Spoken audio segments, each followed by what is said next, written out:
ശിവരാത്രിയും ഈ പച്ചവളകളും തമ്മിൽ എന്തെങ്കിലും ബന്ധമുണ്ടോ? അതിനെക്കുറിച്ചൊരു പുരാണ കഥയുണ്ട്. എന്താന്നല്ലേ? ശ്രീ പരമേശ്വരൻ്റെയും ശ്രീ പാർവതിയുടെയും വിവാഹം നിശ്ചയിച്ചപ്പോൾ എല്ലാ ദേവീദേവന്മാരും വളരെ പ്രഷ്യസ് ആയിട്ടുള്ള സമ്മാനങ്ങളെല്ലാം നൽകാൻ തുടങ്ങി. എന്നാൽ മഹാദേവൻ ഒരു വൈരാഗിയാണ്. അദ്ദേഹത്തിൻ്റെ അടുത്ത് ഭൗതികമായ സമ്പത്തൊന്നും ഉണ്ടായിരുന്നില്ല. എന്നാലും ഭഗവാനും ആഗ്രഹമുണ്ടായിരുന്നു പാർവതി ദേവിക്ക് എന്തെങ്കിലും ഒരു സമ്മാനം നൽകണമെന്ന്. മഹാദേവൻ എന്ത് ചെയ്തു?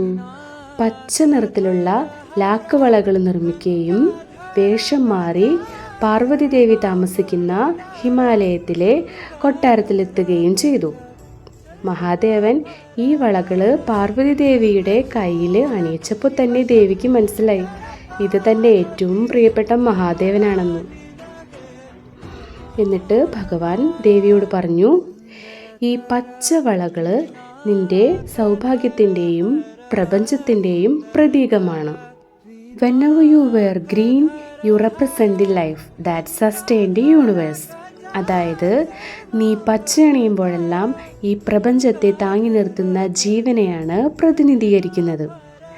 അങ്ങനെയാണ് ശിവരാത്രി നാളിൽ സ്ത്രീകൾ പച്ചവളകൾ അണിയുന്ന പാരമ്പര്യം ഉണ്ടായത്.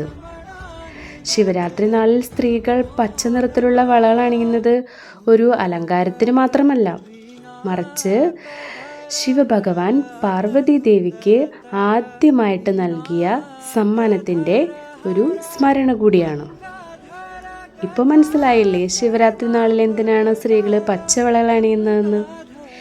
ഇതെനിക്കൊരു റീൽ വീഡിയോ ഒന്ന് കിട്ടിയ ഇൻഫർമേഷൻ ആട്ടോ. അപ്പോൾ വിചാരിച്ചു നിങ്ങളായിട്ട് കൂടി ഒന്ന് ഷെയർ ചെയ്യാമെന്ന്.